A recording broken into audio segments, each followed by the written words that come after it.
So, kamusta mga kaibigan? Update ko lamang po kayo sa lagay ng ating panahon. Ngayong hapon po ito ng Huwebes, no? May 23, 2024. Pero before that, kaibigan, no? Kababayan, palike and subscribe po muna and pahit na rin po ng notification bell. Maraming salamat.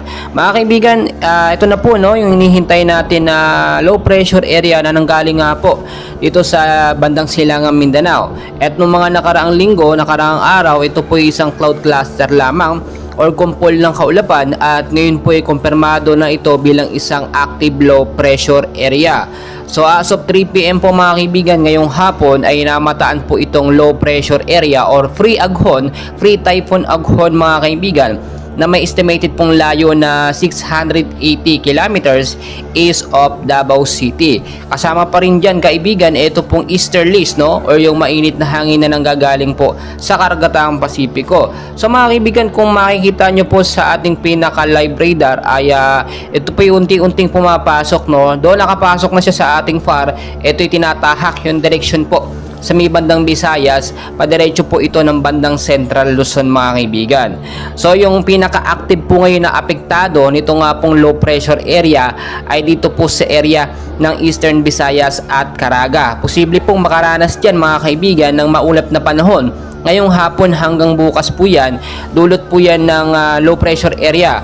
Maging handa po sa posibleng isolated light rains or heavy rainfall pagdating sa gabi. Impact po nito mga kaibigan, kung sakali pong napapansin nyo na malakas ang pag-ulan, maging handa po tayo sa posibleng pagbabaha doon sa mababang lugar at landslide naman po doon sa mga landslide front area. Dahil nga po patapos na ang heat season, ito nararamdaman na natin, no? Pumapasok na paunti-unti ang rainy season. Samantalang sa area naman po mga kaibigan ng Metro Manila at ilang bahagi ng ating bansa, no? Dito sa may bandang Luzon mga kaibigan, hindi pa dama, no? Itong low pressure area. Pero sa ilang bahagi ng ating bansa dito sa Luzon, no? Piling-piling lugar ay nakakaranas po ng pag-uulan or maulap na panahon dahil naman po yun sa easterlies or yung mainit na hangin na nanggagaling po sa karagatang Pasipiko. Pero asahan po natin, no? Ilang araw po simula ngayon ay posible pong tahakin itong low pressure area, ito nga pong Visayas area at sa may Luzon area. But as of now, medyo mahina pa naman itong active LPA na ito, no?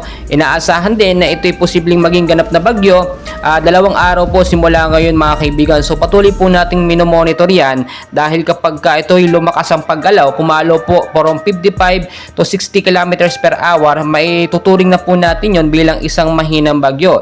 Inaasahan din mga kaibigan na bago matapos itong linggo na ito ay makakalabas na ito ng ating Philippine Area of Responsibility. Pero syempre bantayin pa rin po natin, no? Maraming posibilidad na mangyari. Posibleng mag-stay ito at magbigay ng pag-ulan sa ilang bahagi ng ating bansa o posibleng malusaw kahit nasa loob po ng PAR. So maging handa po tayo mga kaibigan dahil nga po nasa rainy season na tayo, no? Nakapasok na nga po ang LPA.